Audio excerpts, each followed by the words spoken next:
As we're in the festive season, road safety has become an important matter for both the public and authorities.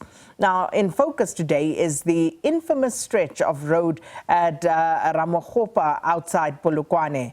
Now, this section on the N1 is known for accidents involving vehicles, pedestrians and donkey carts. Now, although a crossover pedestrian bridge has been erected to try and prevent more deaths, members of the public have not been using the bridge as frequently.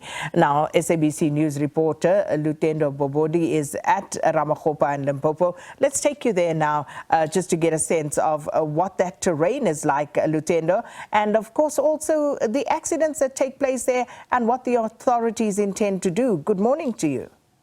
So Masakira, it's how many days before Christmas? I think it's 5 days now, and you can now start feeling the vibe. You can even see it with your eyes, especially here on the roads. And what is interesting, as you said in your intro, is that 4 of Limpopo roads have been listed as some of the most dangerous in South Africa. And this particular road, the N1, is one of them. The stretch between Ramokgopa and Polokwane, that is 105 kilometers, and the stretch between Polokwane and Lutendo, of course, have been killing a lot of people over the last few years. Hundreds and hundreds of people dying on those stretches. The N1, if you were here, you wouldn't wonder why the N1 is killing so many people. The recklessness here on the road, you know, the carelessness here, and also the arrogance. You know, you see people overtaking on barrier lines. You see people not speeding, and you know, some driving rather too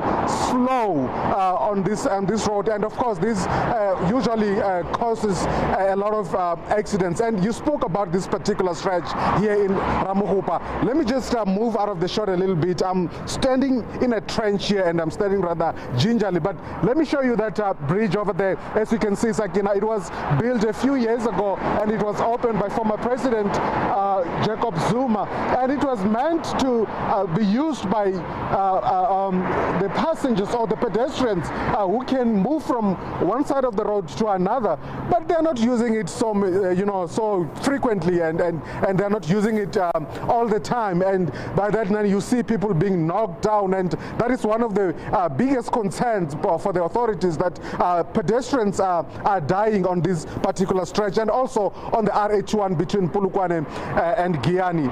They're not really using it, but you know, going back maybe to the recklessness of drivers in this particular stretch, you see also donkey carts, you know, passing through, trying to overrun vehicles, which is quite impossible, and they're getting knocked down. You know, just recently, just a few minutes ago, I saw a taxi making a U-turn over there, you know, full of passengers, and you wonder why. You wonder what's going on, what's going in that mind, in the mind of that particular driver, Sakina.